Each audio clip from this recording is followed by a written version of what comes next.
So many people think that we are insanely extroverted people who it's so easy to get out there and meet people. Right. And that's not necessarily the case. Welcome to another episode of Everyday Badassery. This is a traveling podcast meant to inspire you to be just 1% more badass today than you were yesterday. I'm your host, Christine Lozada, and this episode is filmed in New Orleans. And if you are watching today's episode on YouTube, I am using a shark as a microphone. You normally use it to take shots at the bar. And yes, I did just sit on the floor and eat a burrito right before this episode while drinking champagne. But this is true travel life. It is way more important to me to get these stories out to you and the world than it is to fix my hair, which in this episode, it is wild and nobody told me. But whatever. This episode is really important to me because so many people say to me, it must be so easy for you because you're an extrovert. And I'm not. I'm actually an omnivert. And if you read Susan Cain's Quiet Spaces, y'all know what I'm talking about. See the show notes below. But this episode is a great one. It's with Leah, LA in Flight. Let's bring her in. I'm Leah, LA in Flight. Thank you, Ms. Christine, for having me on here. What is your intro, actually? What do you say about who you are? I'm a podcaster, event manager, and podcast consultant by trade. But I'm a solo traveler, fueled by coffee. The rest of my life, yeah. Oh, that's so good. So all of her info will be in the description below, so make sure you find her. Where did travel start for you? I traveled a lot domestically with my family, road trips literally all over North America, Canada, and the U.S. Every summer, 3 weeks without fail with the family. Really? So that was like my first love of travel. And then, of course, when I got into college, started flying, started going to Vegas. It wasn't until I was starting to make disposable income when I graduated and, first went off to Spain, then Nicaragua, and then did a year in South America and then a year in Australia, and then that's when it really started rolling, was after that year in South America. I love that. All right, so you have a heck of a travel background, but when did becoming extroverted and really getting out and meeting people, was that always from the beginning or something that came later? I do feel like it's a muscle that I had to flex. I remember my first few trips alone to meet friends. I had to really drag myself, even though I'm an introverted person, consider myself an extroverted person. Okay, I was like, hold on. Consider myself. I am extroverted with a touch of introvert now that I'm getting older, but it's that time to like relax and recharge. But the first few trips I remember I had to even drag myself out and be like, okay, really? You can do that, like hype myself up. I'm like, all right, have a drink to calm the nerves. And sometimes it would take a couple hours to be social. Why So for me as a solo traveler, I actually, a lot of people are like, oh, Christine, you're so extroverted. Like, it's so easy for you to meet people. You must meet so many people when you travel. And for me, I actually don't want to meet people when I travel. Travel for me is actually my time, my solo time. And I actually don't talk to a lot of people. So for you actually your motivation is to meet people. Is that right? Yes. Why? Because I feel, and I repeat this everywhere I can, like I feel that everyone has a story. And to me, I love meeting foreigners as much as I love meeting locals, which is why I stay in a lot of hostels. And, arguably some of my trips, to be honest, have been like in other foreign countries with only foreigners, which is not, that's not the greatest. You want to immerse yourself in the local culture, right?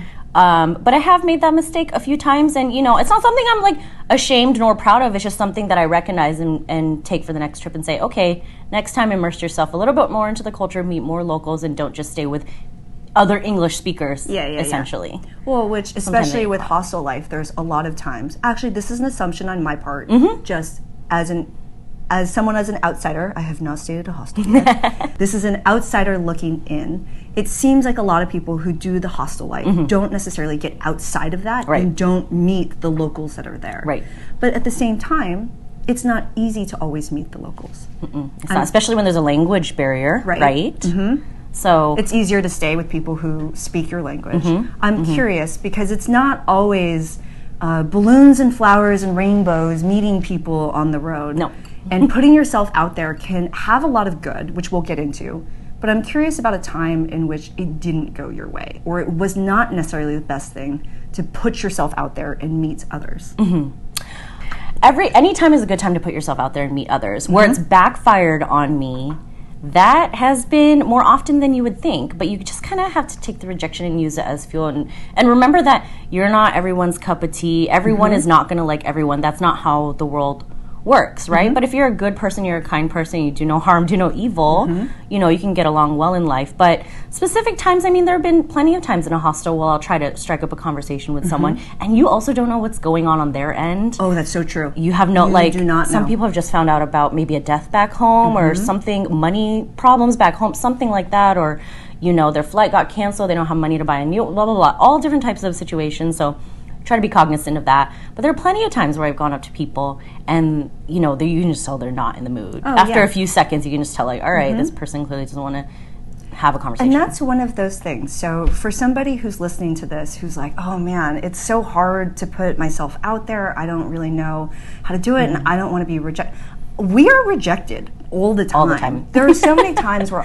So one of my New Year's resolutions, and I shared this with you, was I decided I am just going to talk to everybody like I know them. Yeah. And that completely has changed my experience, not just with travel, but with my everyday, right? So when I was picking up my coffee today, it's, oh, yo, how you doing? Like, I hope you're having a great day. I love that. I would like an Americano with a crap load of cream in it.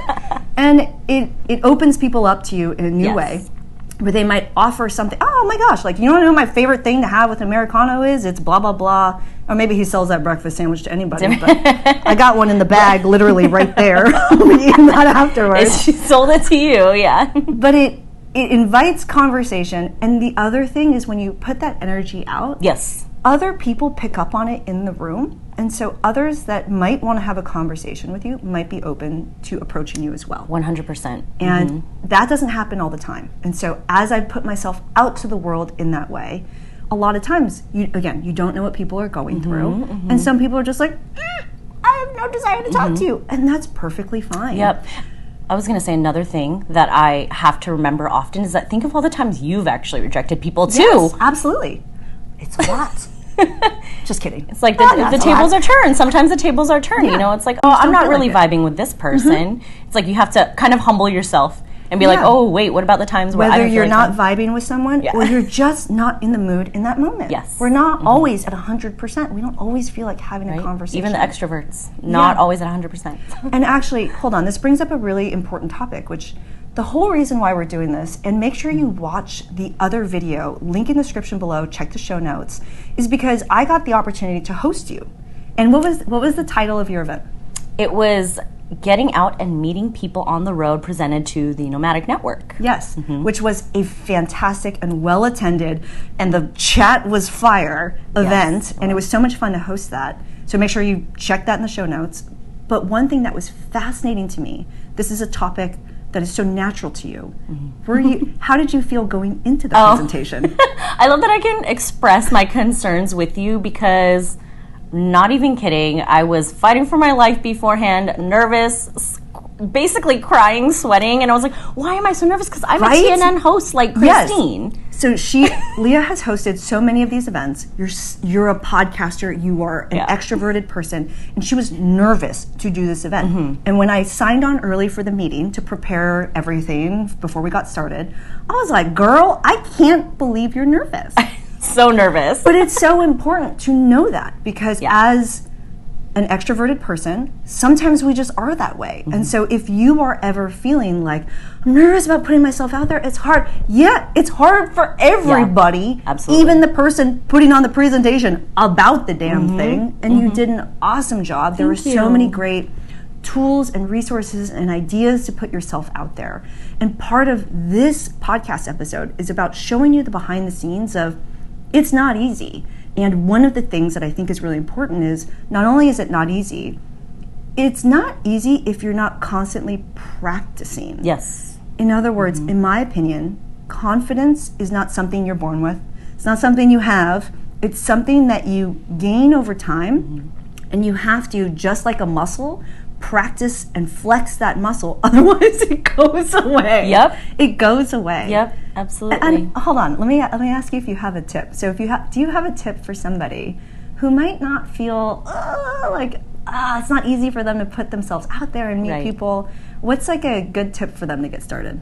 Honestly, start small. Go to a coffee shop or breakfast alone, a quick snack. Sit somewhere alone in public, at the park, at a library, somewhere where you used to think you need a ton of people, a whole entire group around you. Yeah. But start small and start short. Like, it can be 10 minutes, 15 minutes. Yes. But if you really want to go out, be confident, meet people, you have to start somewhere. Yeah. Oh, actually, hold on. You're going to love this one. Okay. So one of my favorite is to dine at places where you can sit like at a bar. Yes. And it doesn't have to be alcohol bar.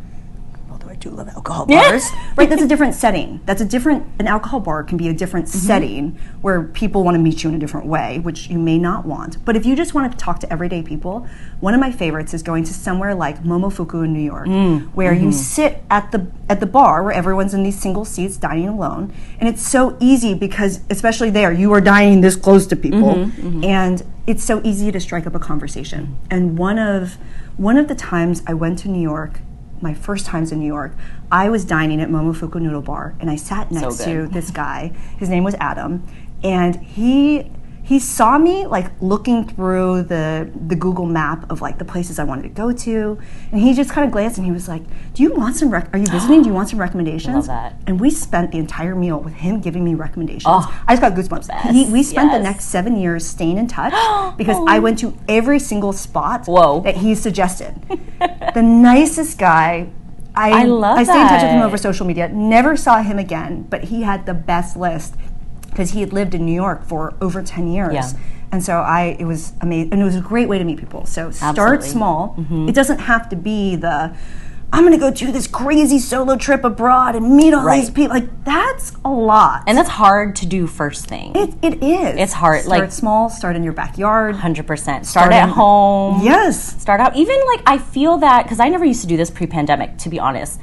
Going on picnics alone. Like, literally only started this 2 years ago, which is kind of crazy. But it's really good for confidence and learning how to be with yourself and maybe not do anything. When I'm at a picnic at a park, I try to be off my phone because I'm like, I can be on my phone anywhere. Like, let me enjoy the sunshine. Let me read a book. Let me draw, paint. I don't draw or paint, but like, you know, if you draw or paint, highly recommend doing that out in nature. Yeah. The thing I love about being at a bar as well is that the bartenders are kind of trained and designed to talk to people and engage with people who are there solo or they're looking for someone to talk to. They're kind of designed for that. Fair. So totally fair. And you can actually ask your bartender for various things. So let me give you 2 examples of something I've done.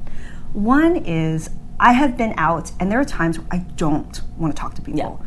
I'm tired. I've had a great day exploring wherever I'm exploring, and I will go to the bar, and what I will do is I will sit at the bar stool and I will take the bar stool next to me and I will turn it toward me.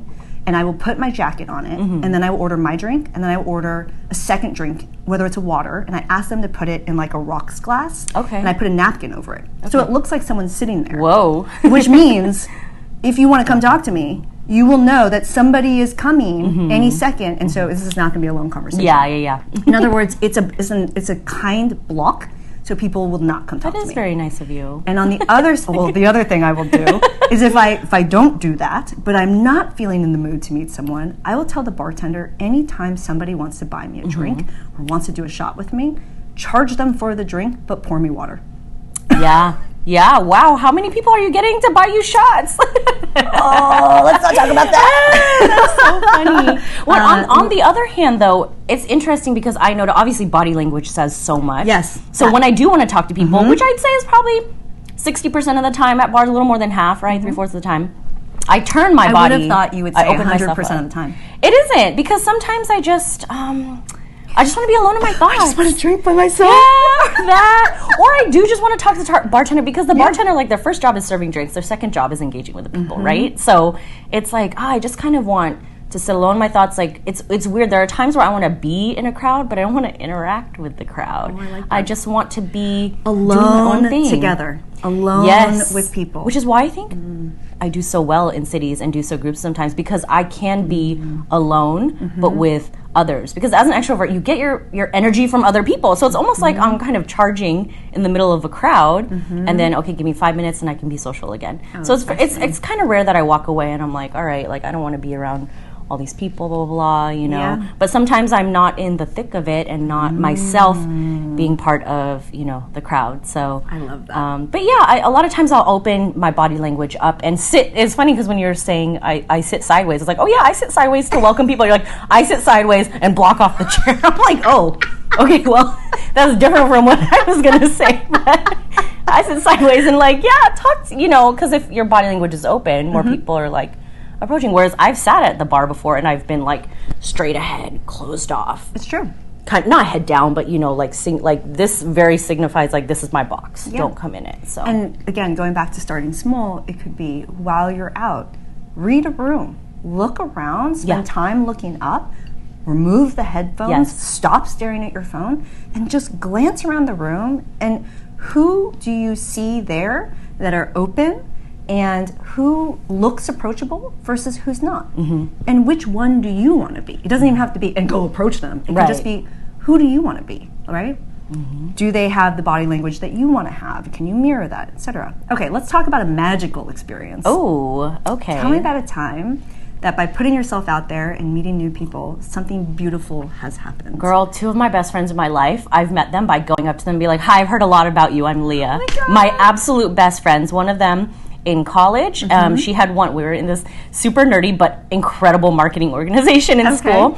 And they're like, oh, Kristen, she won Employee of the Month, or Member of the Month. And I'm like, I don't know this. And I, you know, was like, I know everyone in this organization. 100% organization. I'm like, how do I not know her? They're like, and it was Trizzy. She's like, oh, she's new and she came to these events alone. And I'm like, I'm going to meet her. So I waited. They told me, like, oh, yeah, she's in like Marketing 490 right now. So I waited outside her classroom and I was like, hi, I'm Leah. I heard you won Member of the Month. Congrats. And we're still, like 15 years later, we're still good friends to this day. I love that. And then this was kind of a shoo-in. One of my best friends who's out in London, she also became bar staff with me at the Loki hostels in Peru when we were bartending together, and it's a volunteer position. Yeah. But I went up to her, I was like, oh, I saw your bag is in the room. You're our new roommate, new bartender. I'm Leah. And, you know, as of 3 months ago, I went to visit her for her milestone birthday in London. 6 years later, seeing that footage. some of my friends I've just met by straight up going up to them, and that's always a chance. You don't know if they're going to take that well. You could have gotten completely rejected. 100%. But those are some of my favorite memories where I'm like, wow, it worked on the first time. Like, I love that. This is good, you know. Actually, do you know the story of how I met Meatball?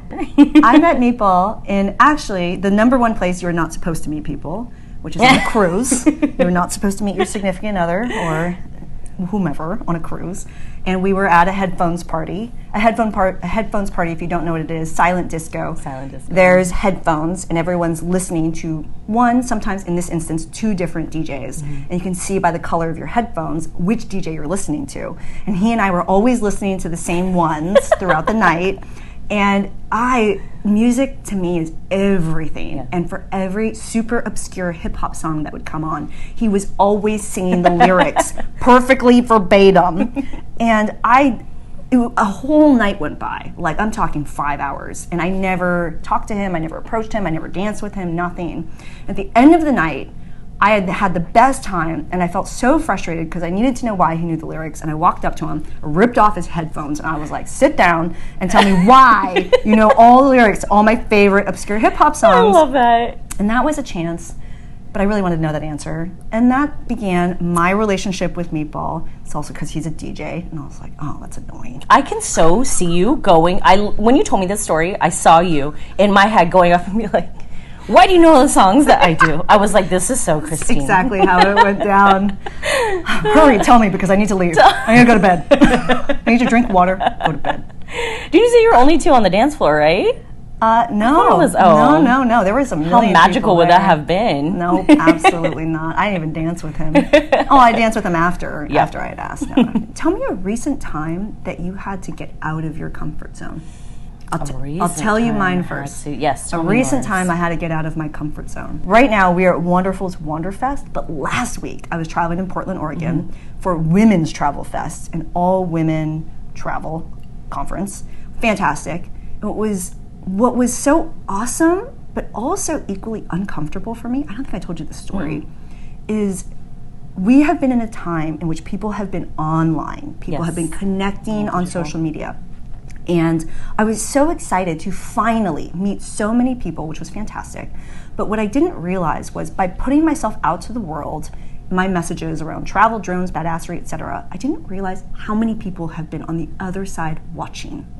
And during this conference, this festival, so many women were coming up to me and thanking me for various things.